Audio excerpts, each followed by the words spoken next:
Welcome, enlightened ones. Let's elevate. I'm glad you're here. Not in a dramatic way, not in a performative way, in a real way. Because something in you kept listening, even after the disappointment, even after the silence, even after the moment that changed how you see people, and maybe how you see yourself.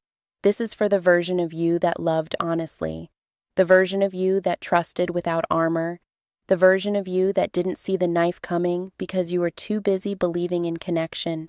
Betrayal doesn't just break trust with someone else, it shakes your trust with yourself. It makes you replay moments. It makes you question instincts. It makes you wonder how you missed what was right in front of you. And I need you to hear this clearly. Nothing about your worth was damaged, not one part.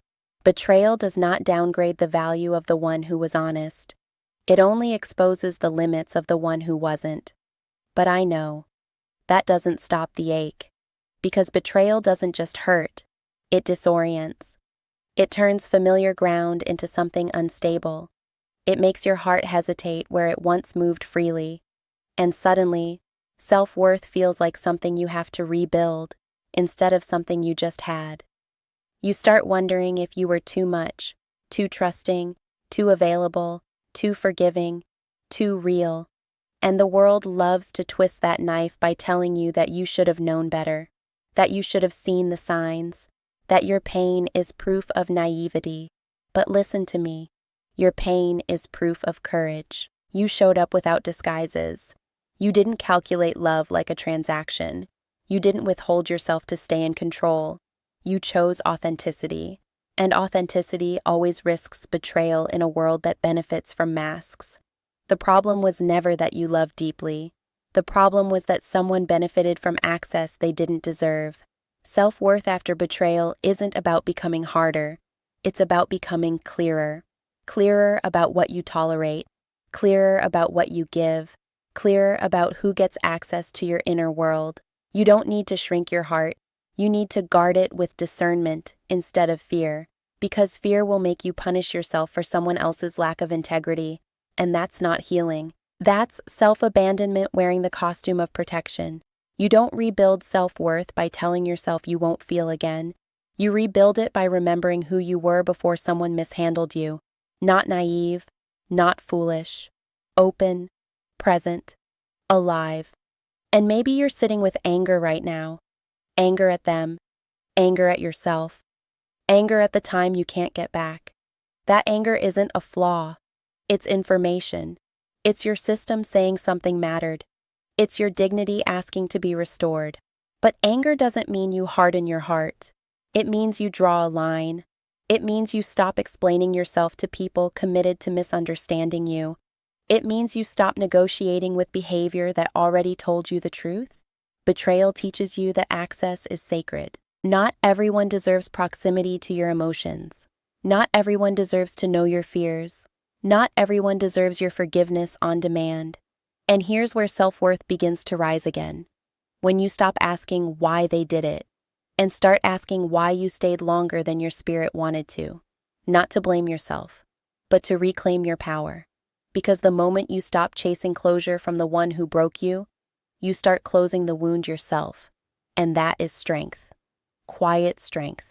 The kind that doesn't need to announce itself. The kind that rebuilds slowly, honestly, thoroughly. You don't owe loyalty to anyone who betrayed you.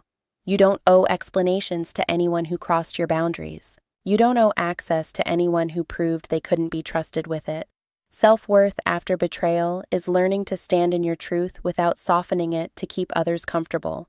It's choosing peace over familiarity, even when familiarity feels safer, even when loneliness feels louder. Because loneliness with self-respect is still safer than connection that costs you your dignity. And I know, some days you miss them, not who they were, who you thought they were, the version you loved, the version you hoped would show up, and grief sneaks in quietly, not screaming, just heavy. That grief doesn't mean you're weak, it means you loved with sincerity. But grief doesn't get to rewrite reality. You can miss someone and still acknowledge they were not safe for your heart. Both can be true. And self-worth lives in holding both without collapsing. You don't need revenge. You don't need to prove anything. The greatest reclamation is becoming unavailable to what once hurt you. Not with bitterness, with clarity, with calm, with self-trust rebuilt from the inside out. You start by listening to yourself again. Your discomfort, your intuition, your hesitation. You stop overriding your inner signals to keep the peace. You stop betraying yourself to avoid conflict. Because that's how betrayal echoes. Through self-silencing. Through tolerance that feels like love, but is actually fear. And I want you to hear this part deeply. You are not broken because you were betrayed. You were injured. And injuries heal when tended to with patience, not shame. You don't rush healing. You don't compare timelines. You don't force forgiveness to sound evolved. Forgiveness that's rushed is just denial in spiritual clothing. True forgiveness grows naturally after boundaries are respected, after safety is restored, after self-worth is no longer negotiable. You don't need to announce your healing. You don't need to explain your distance. You don't need to justify why you're no longer available. Your silence can be a boundary. Your absence can be self-respect, and your growth doesn't require witnesses.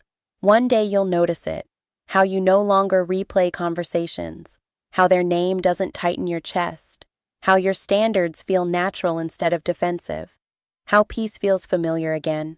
That's when you'll know. You didn't lose yourself. You found yourself again, stronger, wiser, still soft, but no longer unprotected, still loving, but no longer careless with your heart, still open, but no longer accessible to everyone. And that is self-worth reborn. Not loud, not aggressive, just unshakable. You don't owe anyone the version of you that existed before the betrayal. That version was generous, brave, unaware. This version is conscious, grounded, aligned, and deserving of honesty that matches the depth you bring. Let this be the chapter where you stop questioning your value, where you stop apologizing for needing respect, where you stop explaining why betrayal changed you. It was supposed to. Growth doesn't come from comfort. It comes from clarity earned through pain. And you earned this clarity. You earned this elevation. You earned the right to choose yourself without guilt, without hesitation, without looking back. Stay here. We're just getting started. You don't come out of betrayal the same. And that's not a failure. That's evidence. Evidence that you were paying attention. Evidence that something inside you refuses to keep living on autopilot. Because after betrayal, something wakes up. Not loudly, not all at once, but steadily. It's the part of you that starts noticing what you used to ignore. The tone shift, the hesitation, the way your body reacts before your mind catches up. Before betrayal, you explained things away. After betrayal, you listen. And that's not bitterness. That's intelligence earned the hard way. But here's where it gets complicated. Because awareness can easily turn into hypervigilance. And hypervigilance can masquerade as strength. You start scanning people, reading between every line, holding back pieces of yourself just in case, and you tell yourself you're being careful. But sometimes you're actually being afraid. And fear doesn't protect your worth. It cages it. Self-worth after betrayal isn't about distrusting everyone. It's about trusting yourself enough to walk away when something doesn't feel right. Not proving loyalty, not waiting for proof, not demanding certainty, just honoring what your inner world is telling you. You don't need evidence to leave a situation that costs you peace. You don't need permission to choose distance. You don't need to be betrayed twice to justify your boundaries. And this is where many people get stuck. They confuse self-worth with emotional walls. They think being strong means being unreachable, unavailable, unmoved. But that's not strength. That's armor welded shut. And armor that never comes off eventually suffocates the one wearing it. You don't heal by becoming unreachable. You heal by becoming unavailable to disrespect. There's a difference. You can still be open, still warm, still human, without being accessible to manipulation, inconsistency, or emotional laziness. Your softness was never the problem. Your lack of boundaries wasn't even the problem.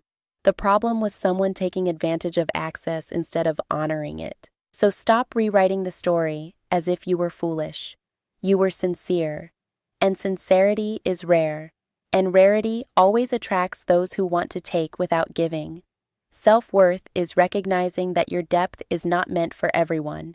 Not because you're better, but because not everyone knows how to swim. Some people only wade, some only watch from the shore, and some will pull you under just to feel powerful for a moment. You don't need to announce that you've changed. You don't need to post about growth. You don't need to prove you're healed. Real healing is quiet. It shows up in what you no longer tolerate, in what you no longer chase, in the way you stop explaining your boundaries to people who benefit from crossing them. There's a grief that comes after betrayal that people don't talk about. The grief of innocence. The grief of believing intentions matched words. The grief of realizing that not everyone values honesty the way you do. That grief deserves space, not judgment, not rushing, because when you skip grief, it turns into bitterness. And bitterness hardens you in ways you didn't consent to. Let yourself mourn what you thought was real, not to stay there, but to clear the emotional residue so it doesn't leak into your future. Because the goal is not to carry suspicion into every new connection. The goal is to carry wisdom. And wisdom is calm. It doesn't rush. It doesn't accuse. It observes. It listens. It waits. And it leaves without drama when alignment isn't there. Self-worth after betrayal is learning that walking away doesn't make you cruel. It makes you self-respecting. You don't owe endless chances. You don't owe access after harm. You don't owe emotional labor to people who already showed you who they are. And here's a hard truth. Some people will never apologize, not because they don't know they hurt you, but because acknowledging your pain would require them to face themselves. And that's not your burden. Closure doesn't come from their accountability. It comes from your acceptance. Acceptance that what happened was real. Acceptance that it hurt. Acceptance that you deserve better, and choosing yourself anyway, over and over, especially on days when loneliness whispers that maybe you were too harsh, maybe you expected too much, maybe you should reach out. Loneliness is persuasive, but loneliness is not a reason to lower your standards. It's just a signal that you're adjusting to a life where self-respect leads, and that adjustment period can feel empty, quiet, unfamiliar. But unfamiliar doesn't mean wrong. It means new. It means you're no longer abandoning yourself to stay connected. You're no longer negotiating your needs to keep people around. You're no longer auditioning for love. And that's growth, even when it feels uncomfortable, even when it feels isolating. Self-worth isn't loud confidence. It's quiet alignment. It's the ability to sit with yourself without needing validation. It's knowing your value even when no one is clapping. It's choosing peace over chaos even when chaos feels familiar. And after betrayal, familiarity can be dangerous. Because your nervous system might confuse intensity with connection, confuse anxiety with chemistry, confuse inconsistency with excitement. So you slow down. You don't rush closeness. You let trust earn itself. You let action speak longer than words. And you stop filling in gaps with hope. Hope without evidence is how self-betrayal sneaks back in. You can believe in love without ignoring patterns. You can stay open without staying naive. You can be kind without being permissive. That balance is self-worth, not perfection, not rigidity, balance. And you're learning it, even if it feels messy, even if it feels slow, even if some days you miss who you were before. That version of you didn't know what you know now. This version does. And this version gets to choose differently, without guilt, without apology, without explaining. Let yourself become someone who listens to discomfort, who honors red flags without arguing with them, who trusts that walking away early is an act of self-love, not failure. You're not late. You're not behind. You're exactly where clarity catches up with courage. And that's a powerful place to stand. Stay with me. There's more to uncover.